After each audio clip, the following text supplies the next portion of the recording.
next question from the top, please. Assalamu alaikum. I'm Saima Qadri, and my question is that why there are no women prophets in Islam? No women prophets. Sister posed the question, why are there no women prophets in Islam?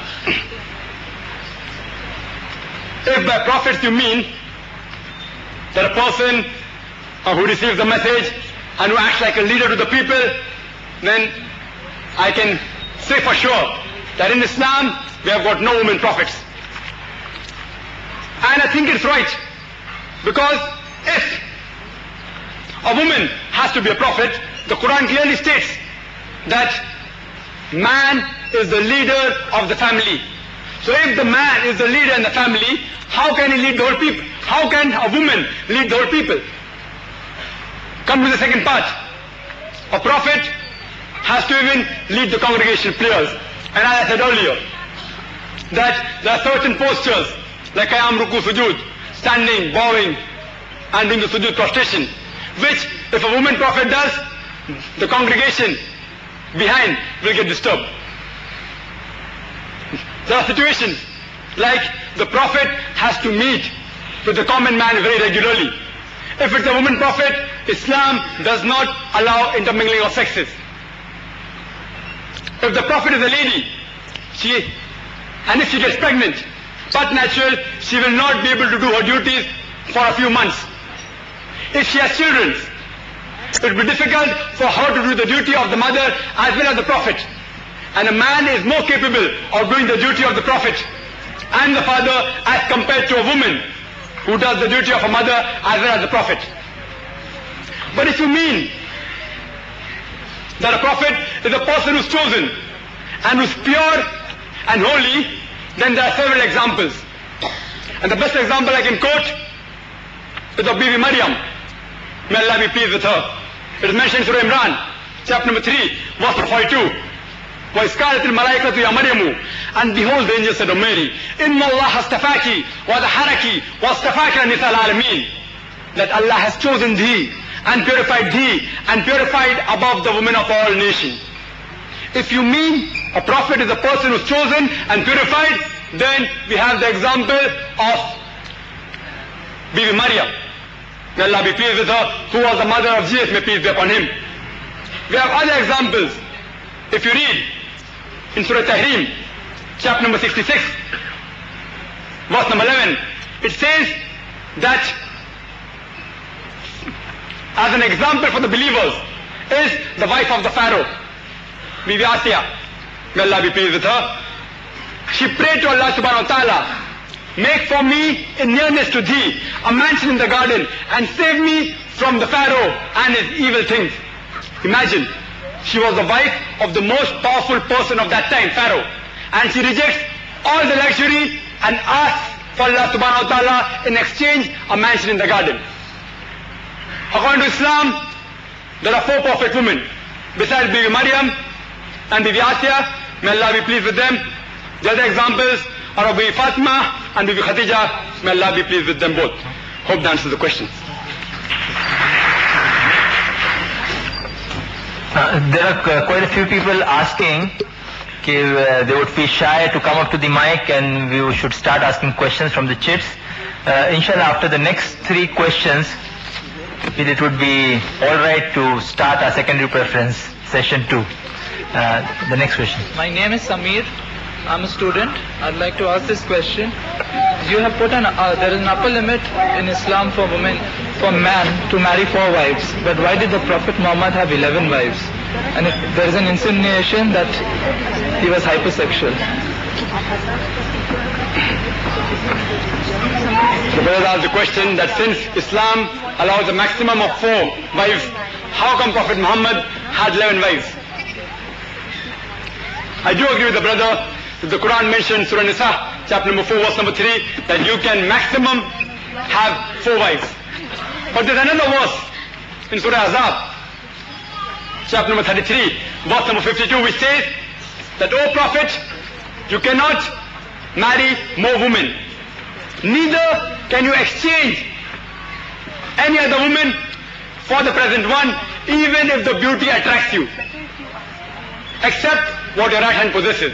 This verse of the Quran, Surah Azab, chapter number 33, verse number 52, gives the permission to the Prophet to keep all his wives, but at the same time cannot marry any other woman except which your right hand possesses. If you analyze why Prophet Muhammad was not allowed to marry more wives, and besides that he could not neither divorce them, because there's one more verse in the Quran which says that as for the wife of the Prophet, whether they're divorced or whether they become widow, no person can marry them because they're Ummul Mu'mineen, they are the mother of the believers. So since no one could marry the wife of the Prophet, but natural, the Prophet could not divorce them also. And if you analyze that all the 11 marriages which the Prophet did, all were either for social reform or for political reasons, were not to please his sex. The first four marriages he did was with Bibi Khatija, may Allah be pleased with her. She was at the age of 40 when he was only 25. And she was a widow twice. Imagine, if he married for sex, why would he marry a woman who was 15 years elder to him and who was a widow twice? And if you analyze, till the time Bibi Khatija, may Allah be pleased with her, till the time she was alive, Prophet Muhammad did not take any other wives. When he was the age of 50, Bibi Khatija, may Allah be pleased with her, she expired. Only between the age of 53 to 56 did Prophet take all the other wives. Imagine, if the Prophet was hypersexual, he would have married at a young age. Science tells us the older the man gets, the less sexual he gets. It's an insinuation on the Prophet. Only two of his marriages were normal. That with Bibi Khatija and that with Bibi Aisha. May Allah be pleased with them both. All the other marriages were due to circumstances, either of a social reform or a political gain. If you analyze all, only two wives were below the age of 36. All the other wives were between the age of 36 and 50. You can give instances. Each marriage had some reason. For example, Bibi Jawariya, who was from the Banu Mustalik tribe, which was a very powerful tribe and which was at loggerheads with Islam. After a certain time, they were suppressed by the Islamic army. And later on, the Prophet married her. And after he married her, the companion said, how can we keep as captives the relatives of the Prophet? And they freed those people. And after that, both these tribes became friendly. There are examples when he married Bibi Maimunna, may Allah be pleased with her, who was the sister of the wife of the chief of the tribe of Najd, which killed 70 Muslim men of the Islamic deputation. After Muhammad, may peace be upon him, when he married her, they accepted Medina as the leadership and they accepted Prophet as the leader. All the marriages which he did had some political reason or social reform. He married Habiba, who was the daughter of the chief of Mecca, Abu Sufyan. But naturally, this marriage played a great importance in the conquest of Mecca. Other example, like Bibi Safiya, may Allah be pleased with her, she was the daughter of a powerful Jewish leader. After this, the Jewish became very friendly with the Muslims. If you see, all the marriages had some social reform. He married the daughter of Hazrat Umar, Hafsa, may Allah be pleased with her, to get closer relationship between the companions. As a social reform, he married a lady who was divorced, the first cousin Zainab. After she was divorced, he married her. All the marriages have some political reason or social reform. So all his marriages were based to improve the community and to better the relationship. It was not for sex. Hope that answers the question. The next question, please. I am Hasina for Awaz-e-Niswa and law students. I am asking you two questions, Mr. Zakir Naik. Okay. In what ways is the practice of polygamy determinantal beneficial to women? sister has asked a question, in what way is polygamy beneficial to the woman? Correct? Yes. And another question, why do you think, why do you think women enter into polygamous marriages? First she asked that why is polygamy beneficial to the woman, is why if a man marries more than one husband, how is it benefiting the woman? It's helping her to keep herself modest.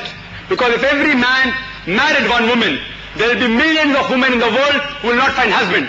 And the only option for them is to become public property. So polygyny is allowed in Islam to protect the modesty of the female, to prevent them from becoming public properties. Hope that answers the question. Next question from the brother on the left. My name is Mohammed Ashraf. My question is adoption allowed in Islam? Brother asked the question, is adoption allowed in Islam? If by adoption you mean that you take a young child, a poor child, and giving lodging, boarding, clothing, bring it to a house, Islam has always stressed in the Quran that you should help the poor people, help the needy people. You can even get a child to your house and give him your fatherly love.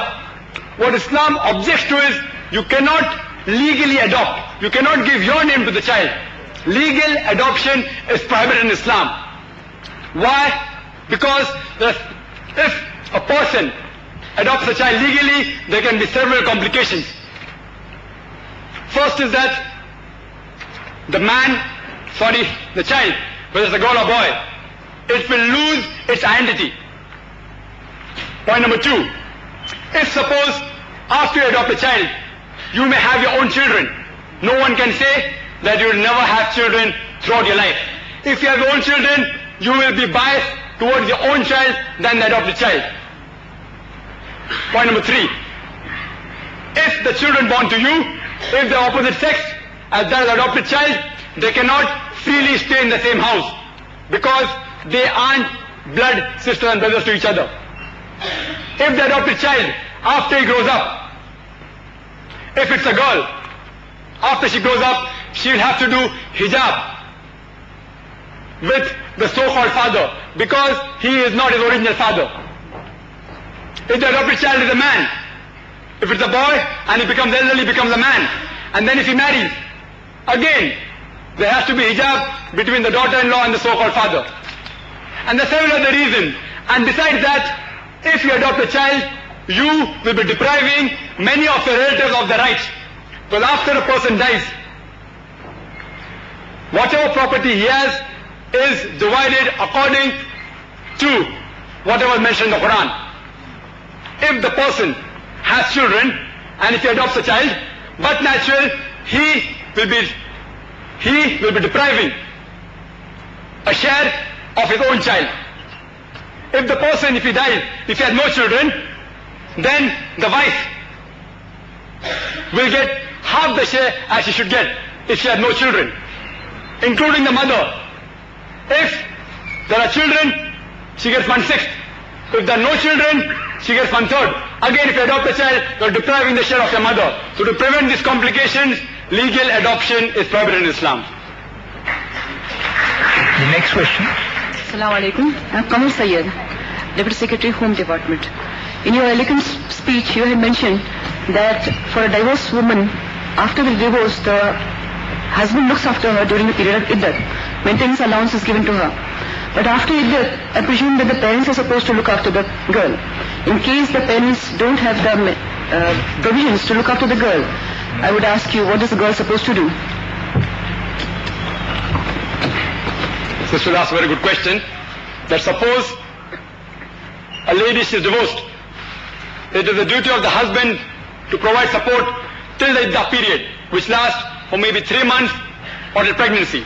After that, as I mentioned in my lecture, it is the duty of the the duty of the father or the brother to look after her. If suppose the father and the brother are unable to look after such ladies, it is the duty of the other close relatives to look after her. If the other close relatives not look after her, it's the duty of the ummah, Muslim ummah, that we should set up organizations and have zakat funds with which we can look after such ladies. Even if this does not work, it is the duty of the Islamic State as the last resort to look after such ladies. Hope that answers the question. Now we would start with some questions from the slips which have come. We'll have one question from the slip and one from the speaker, then again one from the slip, one from the speaker, one from the slip, one from the speaker, and so on. Assalamu alaikum. I am Sayyid Riyaz Teki. I am in business. As you said and as I know that in Islam men and women are equal. So why is it that a woman in Islam is not entitled to equal property rights? Thank you. Brother posed a question that I said that in my lecture that economical rights of women and men are equal. So how come she is not entitled to an equal right when it comes to inheritance? And normally people say that the woman gets half the share as compared to that of the male. The answer to this question is given in the Quran, in Surah Nisa, chapter number 4, verse number 11 and 12, which gives the guidelines how the inheritance should be divided. It says Allah has ordained for you as regarding our children's inheritance. For a female, a share, half of that of the male. And if only daughters, 2 or more, they share in a 2/3. If only one, they get half. And the verse continues. And 1/6 share for the parents if the deceased has children.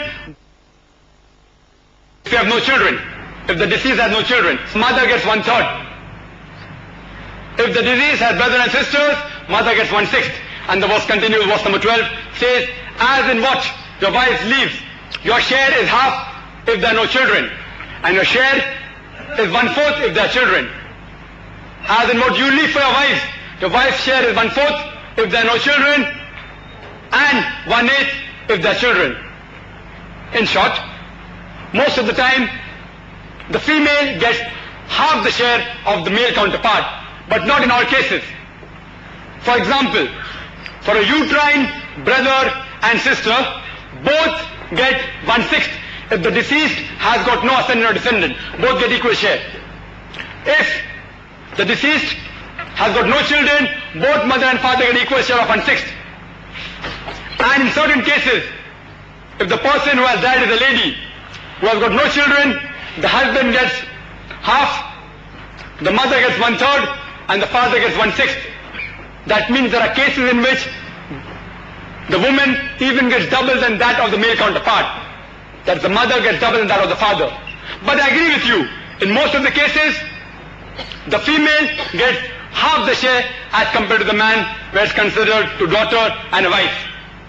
The answer to this is that since man is held responsible for the financial aspects of the family, and in order not to do injustice to the man, Allah has given a higher share to the man as compared to the woman. Otherwise, we'll have to have a lecture on the rights of men. I'd like to give you an example. Suppose a person dies, and after the property has been distributed, the share of the children remaining is 1.5 lakh. And that person has 2 children, 1 son, 1 daughter. According to the Islamic Sharia, the son gets 1 lakh rupees and the daughter gets 50,000 rupees. But out of the 1 lakh rupees which the son receives, he has to spend maybe the majority of it on looking after his family. Maybe 80,000 of 1 lakh he has to spend on looking after the family. But that lady, when she receives 50,000, she does not have to spend a single pie on looking after her family. The next question we'll ask from the chit. We would request you to put brief questions, and I would request our speaker to give brief answers, because we have only about 25 minutes left for the question answer session. This is from Bijay from IIT Powai, Bombay. He asks, Islam does not allow intermingling of sex in workplace. Is this modernizing or outdated? Please explain. Another connected question is, can a woman work as an air hostess since it is a decent and highly paid job? This is from Sujat. Regarding the first question, that Islam does not allow intermingling of sexes. is this modernizing or outdated? If you mean by modernizing that you keep your women for sale, that you can intermingle with them, or you can even take the profession as modeling, then I feel that Islam is outdated.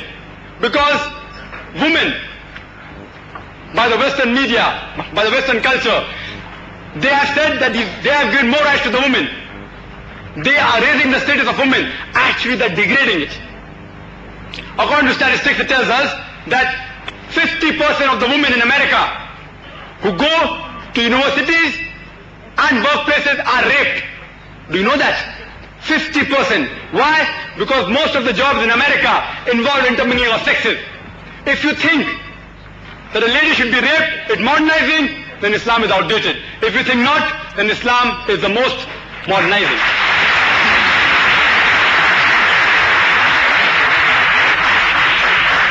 Regarding the second part of the question, why does Islam allow a woman to work as an air hostess since it's a highly paid job and a decent job? I do agree with the first part. I do agree it's very highly paid. But the second part, let's analyze. The air hostesses are normally chosen. Main criteria for selecting air hostess is beauty. You will never find an ugly air hostess. They are selected because they are young. They are selected because they are attractive. They are made to wear clothes which are against the Islamic ethics. They are made to wear cosmetics that attract the customers. They have to tend to certain needs of the passengers, which are mainly men, in which there is close approximately between the man and woman. And many a times, the gent passenger, unnecessarily, they involve in conversation with the air hostess. And even if the air hostess wants to give a fitting reply, she can't, because her job is at stake. Many a times, the passenger may say, "Madam, please tie my seat belt." The air hostess has no option, but she has to tie the seat belt. What's going to happen? There's going to be close proximity between the opposite sex.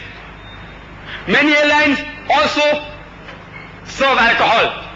Islam prohibits any man or woman to serve alcohol. That's the reason all the air hostesses are women. There are gents pursers, male pursers in the flight, but they rarely attend to the customers. They are in the kitchen. So it's the opposite. In the plane it's the opposite. In the plane it's the opposite. And believe me, an airline cannot do without employing ladies. Even the Saudi Airlines, supposed to be inverted commas, the most Islamic, supposed to be inverted commas, even they have ladies air hostesses. But since they can't have Saudi girls, it will be difficult, they import the girls, they are foreign air hostesses. Double standards. Double standards. You have no option. The airline is a profession in which you have to have ladies to attract the customers. And we'll be shocked to know that certain rules of the airlines, for example Indian Airlines, as well as Air India, it states that after you are selected, you cannot marry for 4 years. Some airlines tell you that if you get pregnant, your job is terminated. Imagine. Some airlines say that you retire at the age of 35. Why? Because you're no longer attractive. Do you call it a decent job?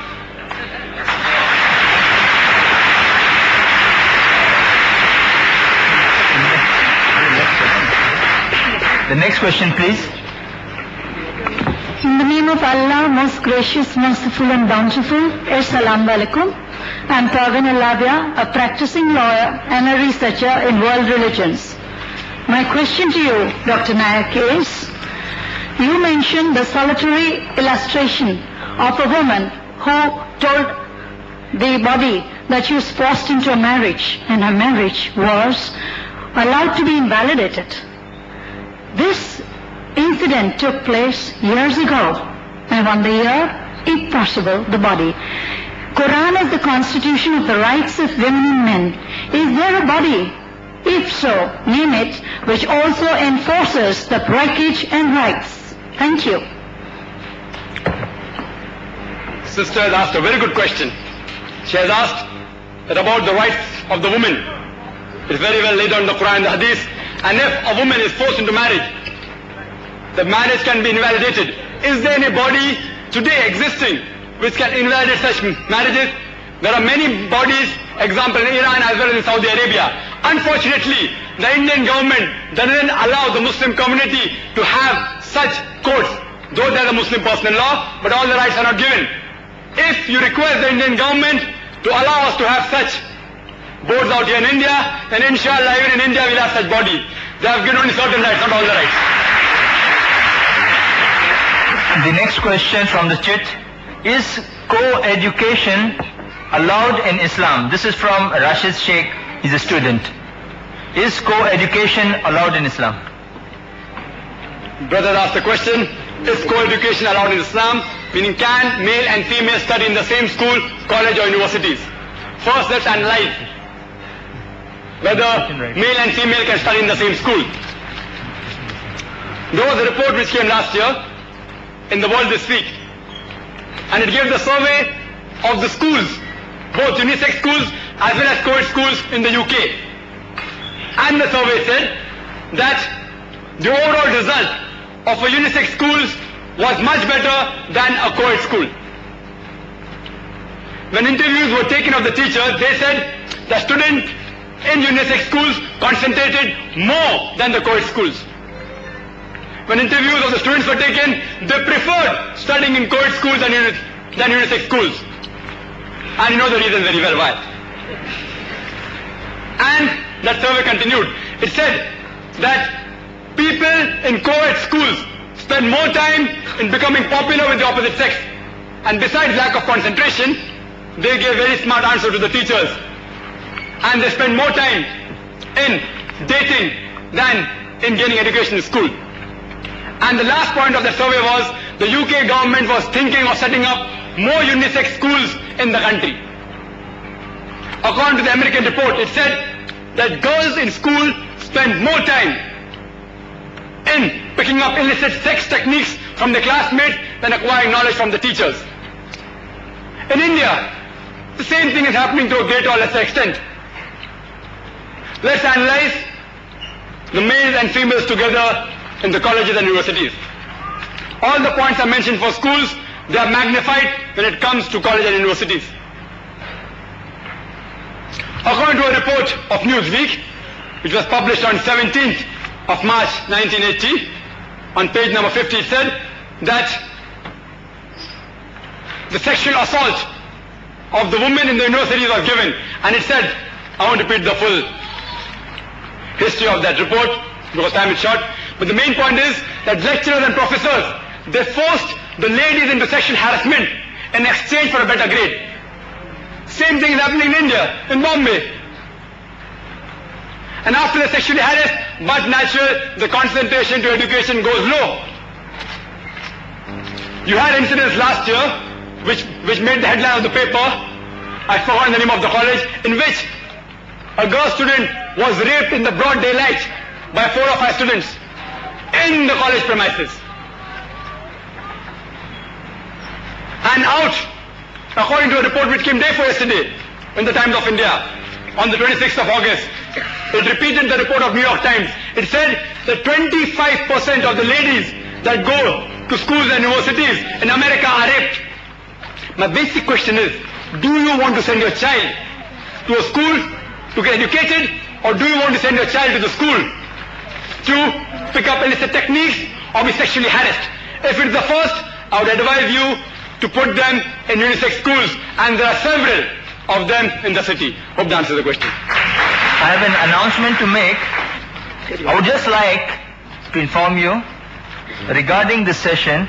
We have outside available for sale videotapes of Dr. Zakir Naik, which are available for sale at a discounted price of ₹150 each.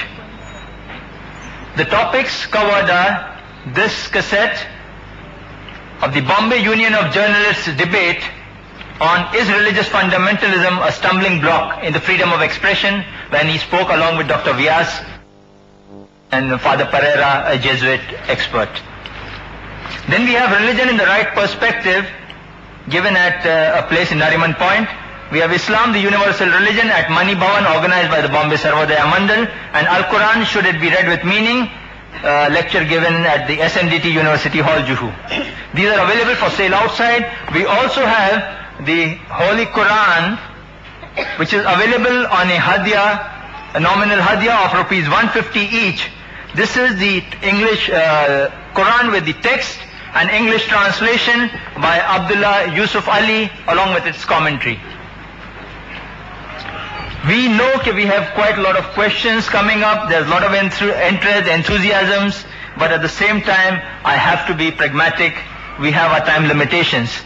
We have with us next 10 to 15 minutes in which we have to complete this session. I would request we'll allow one question from this end, the next on the top, third here, and I think because it's a women rights session, we'll end with the lady on the top. In between, it will be interspersed with brief questions from the chits that I've received.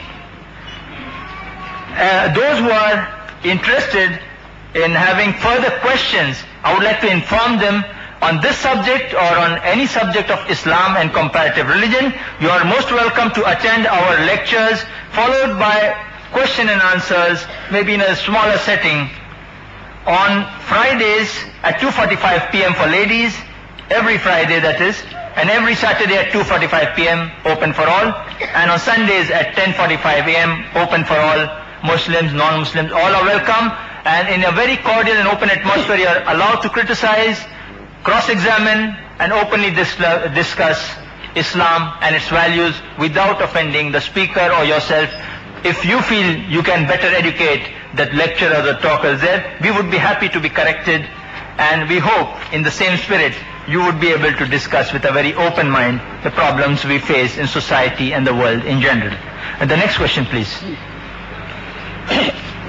Dr. Naik, my question is, for last 1400 years, 1400 years, only male ulamas have interpreted Quran and Hadith. Of course, I was enlightened by your speech in the beginning that Aisha ji was a religious scholar and she used to interpret. My question is, how many women, female ulamas or religious scholars are today to interpret Quran and Hadith? Today, how many? What is the percentage? And another thing, I'm finishing. This question arises from the Taslima of Bengal, that when she narrated something, Maulvi started shouting. There was not a lady ulema to, reply to these Maulvis or take the side of Taslima or anything. We have not read what Taslima said, because we can't get all the literature here in India, either from Pakistan or from Bengal or anywhere. So, we would like to read... I'd like you to ask directly, excuse me gentlemen, we'd like you to ask directly the question regarding Taslima Nasreen, what you would like to know, ask the question directly. Please, I'll make it short, I'm not. How many lady ulemas are there today to interpret Quran and Hadith, and what is the percentage in comparison to male? Thank you very much. Uncle asked a question that he agrees that at the time of the Prophet, there were many ladies who not only interpreted the hadiths, they memorized. And Hazrat Aisha, may Allah be pleased with her, she herself has narrated on her authority itself, only 2,210 hadiths are based only on her authority. The basic question is, how many ulamas, women do you have today? He wants to know the percentage. There are several lady ulamas, and there are many Muslim organizations in Bombay, as well as in Darul Ulum, in Nadwa, etc., in several places, as well as Islam Manatis in Bombay, several Muslim organizations which produce lady ulama. Percentage I don't know, but there are hundreds. Why didn't any, regarding my second part of the question, why didn't any lady support the cause for Taslima Nasreen? The first question arises, should she be supported?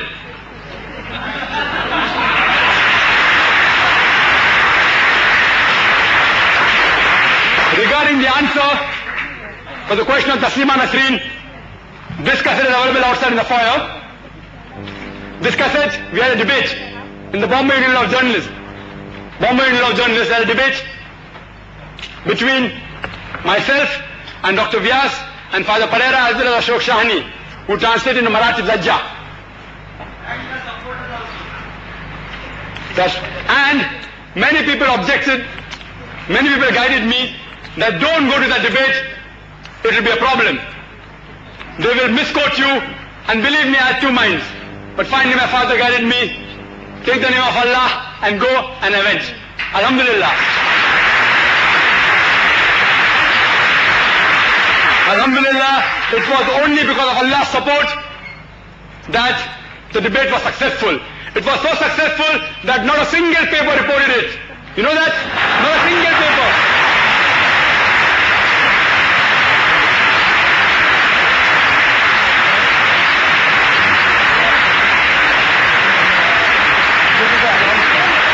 There was the Times of India. There was the Indian Express. There was Mahanagar. Nikhil Wagle himself was there. There was UTI. He's here today, Nikhil Wagle. There was PTI also there. No one reported. Why? Because I did not say what they wanted. If I would have said what they wanted, it would have been headlines. Islamic scholar Dr. Zakir Naik and so and so. Because I didn't say what they wanted, no report. For the full answer, the paper is available outside. The last three questions. Is it only the husband? This is from Jennifer. It says, is it only the husband who can say triple talaq and get one? What has a woman to do if she wants to get divorce or talaq? The sister asked a question that a husband can divorce a woman. She has not asked about triple talaq, that's another answer. But the main question is, a husband can divorce. Can a woman also divorce? Or can she give talaq? A woman can't give talaq, because talaq is an Arabic word used for divorce when a man gives to a woman, husband gives to a wife. But a woman can divorce. There are 5 types of divorce in Islam. The first type is by unilateral agreement between the husband and wife. Both may say, okay, we are incompatible, let's part. The second type is by the unilateral will of the husband, that's called a talaq, in which he has to forgo his meher. If he hasn't paid it, he has to pay it to her, and including the gifts he has given to her. Third type is by the unilateral will of the wife. I repeat, by the unilateral will of the wife, if she mentions it in her marriage contract. If she mentions it in a nikah nama, in a marriage contract, that she has the right to give unilateral divorce, she can give it. It's called as isma. I've never heard of anyone speaking about isma. It's called as isma. Even a woman can give divorce, isma. Third category is if the husband ill-treats her or does not give her equal rights, she has the right to go to a qazi and nullify the marriage. It's called as nikah fask. In this, according to the qazi, he may ask the husband to give the full meher or part of the meher depending upon the qazi. And the last is kulah. That even though the husband may be a very good husband, the wife has got no complaints against the husband, but for personal reason she does not like the husband, she can request the husband to divorce her, and that's called as kulah. But very few people talk about women giving divorce to their men. Some of the ulamas have categorized these 5 types of divorce into 2 or 3 different categories. But broadly, there are 5 types of divorce in Islam. Hope that answers the question. We would now ask 2 very short questions again from the slips, and then we'll allow a last question to Zakir to give in very brief the answer to the question, why are women not allowed in the mosque? The question asked is, why aren't women allowed in the mosque? And in brief, it's difficult. There is no statement in the Quran or the Sahih Hadith which prevents women from entering the mosque. Some people quote a particular hadith and say, the Prophet said, it is better for the woman to pray in the house than the mosque. It's better for her to pray in the house, in her inner room, than in the house. They are taking hold only of one source and neglecting all the other sources. You should realize the context of this hadith. Prophet Muhammad also said that when you pray in the mosque in congregation, you get 27 times more sawab. So a lady questioned Prophet Muhammad, we have got infants, we have got household work, how can we go to the mosque? So in reply to this, the Prophet said that if a lady prays in the house, it's better than the mosque. It's preferable for her to pray in the room than the house. Because if she has infants or problems, she will get the same sawab. There are several hadiths which indicate that women were never prevented from entering the mosque. The hadith which says that prevent not the servant of Allah who are females from entering the mosque. And as he says, the Prophet ordained the husband that if your wife want to go to the mosque, do not prevent them. And several hadiths are there, I won't go into the details, but Islam gives permission for a woman to enter the mosque, but there are separate and equal facilities. We don't believe in intermingling of sexes. Why we don't believe, as the question was asked earlier, if we have intermingling of sexes, then as we know what happens in the other religious places, people come more for east-teasing and bird-watching than to pray. Therefore, Islam does not believe in intermingling of sexes. There are separate entrances for man and woman, separate places of wudu, ablution for man and woman. Man and woman are made to stand separately. And a woman can't stand in the front, because a woman stands in front, but natural, the man behind will be disturbed. In Islam, when we pray, we stand shoulder to shoulder. And the medical doctors will tell us that the female has 1 degree higher temperature. If you have a lady next to you, you will feel warm and soft. Instead of concentrating on Allah subhanahu wa ta'ala, you concentrate on the lady. That's why in Islam, the woman has to stand behind. You go to Saudi Arabia, women are allowed in the mosque. You go to London, women are allowed in the mosque. You go to America, women are allowed in the mosque. It's only in India that they're prevented, and a few countries close by. You go to the Haram Sharif, in Mecca, in Masjid Nabawi, they're allowed. But alhamdulillah, there are few mosques in India, even in Bombay, which have started allowing women in the mosque. Hope the other mosques will follow. Thank you. The next question. Excuse me, I would like to ask this question, please. This question comes from a student of College of Social Work. This meeting is on women's rights in Islam. But I believe that most of the questions have satisfied our male audience. As far as practicality is involved,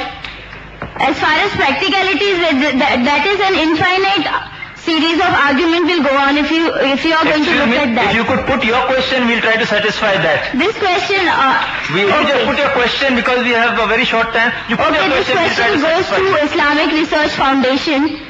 I want to ask that this meeting is on women's rights in Islam, and why isn't there any single woman sitting on the stage? Why do we have male panel only on the stage? And we believe that this doesn't satisfy our female audience for whom the meeting is organized. The sister posed the question that why aren't women sitting on the stage in this function? Because there's no women speaker today, sister. We have programs in IF on Fridays. We have programs in organization on Friday where the lady speakers, and there the ladies speak.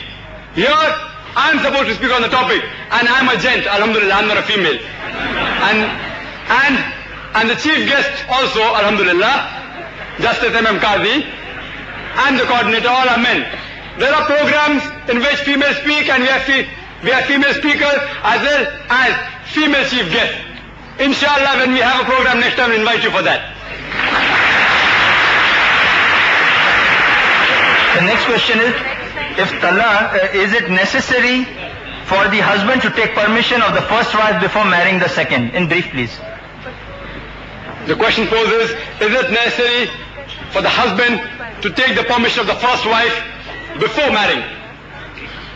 It is not compulsory for the husband to take the permission of the first wife before marrying, because Quran says the only reason, the only condition for a person in which he can take more than one wife is he should be just between his wives. But it is preferable that he takes the permission. And it's his duty to inform his first wife that he's marrying. Because Islam says if you have more than one wife, you have to do justice. And if the permission is given by the first wife, but natural, there will be more cordial relationship between the husband and both the wives. But it is not compulsory, except in one condition. Except in one condition. If the wife mentions in a marriage contract that I do not want you to take any other wife as long as I'm there, then it becomes compulsory for the husband to take the permission of the wife before marrying. Otherwise, in all of the cases, it is not compulsory, it's preferable. The next question in brief, please, in one line. My name is Yawar Hussain. When men and women are not allowed to mingle, so as to how women were allowed to mingle in the battlefield in the past. Brother asked the question that Islam does not allow intermingling of sexes. How come they intermingled in the battlefield?